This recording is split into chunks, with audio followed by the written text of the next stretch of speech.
민선 8기 들어 전주 옛 대한방직터 개발이 다시 뜨거운 감자로 떠오르고 있습니다. 어제였습니다. 우범기 전주시장과 민간 개발 사업자인 자광 회장이 만나 공식적으로 논의에 들어갔는데요. 취재 기자와 자세한 이야기 나눠보겠습니다. 조선우 기자 어서 오세요. 네. 시민단체에서 곧바로 입장을 냈습니다. 어떤 내용이었나요? 네, 어제 두 사람의 이 만남 자체에 대한 시민사회의 비판이 매우 거셉니다. 이 전북환경운동연합과 참여자치전북시민연대는 오늘 공동 논평을 냈는데요. 시기적으로 또 절차상으로 부적절한 만남이라고 비판했습니다.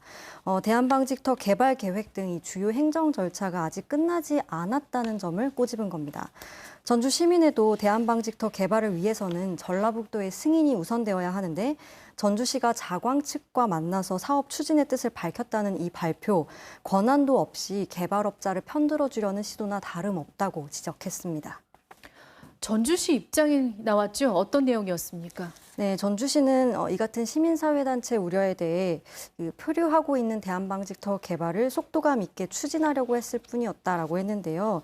아직 행정 절차가 제대로 마무리되지 않은 상황에서 실무 협상에 나서는 자리는 아니었다고 확대 해석을 경계했습니다.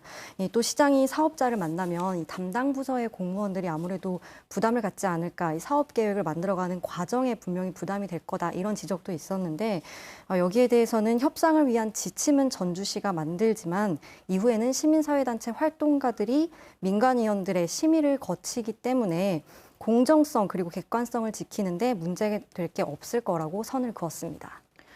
전 시장도였죠. 시민공론화위원회 권고문이 사업자에게 전달됐습니다. 지난해 3월인 걸로 알고 있는데 네. 1년 반 가까이 시간을 끌어왔습니다.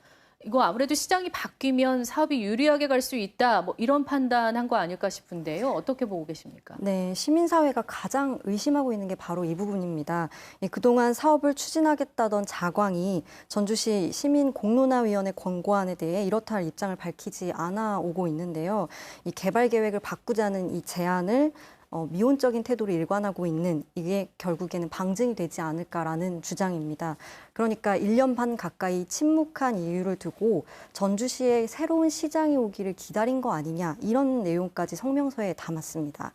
시민공론화위원회가 권고한 내용이 과연 사업 계획에 얼마나 반영될지 관심이 모아지고 있는 상황입니다.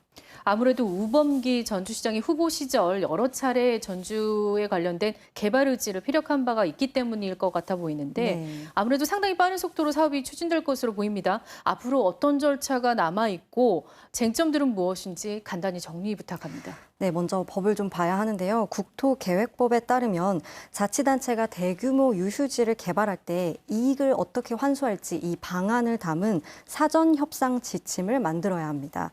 이 지침으로 민간 사업자와 협상이 이뤄지는데요. 아직 마련이 되지 않았습니다. 전주시는 올해 한 11월쯤 이 사전 지침이 마련될 것으로 지금 내다보고 있습니다. 이후에 자문위원 검토 그리고 도시계획위원회의 심의를 또 거쳐야 합니다. 해서 이 모든 게 마무리되면 올 연말에는 협상 절차가 들어가지 않을까 예상하고 있습니다.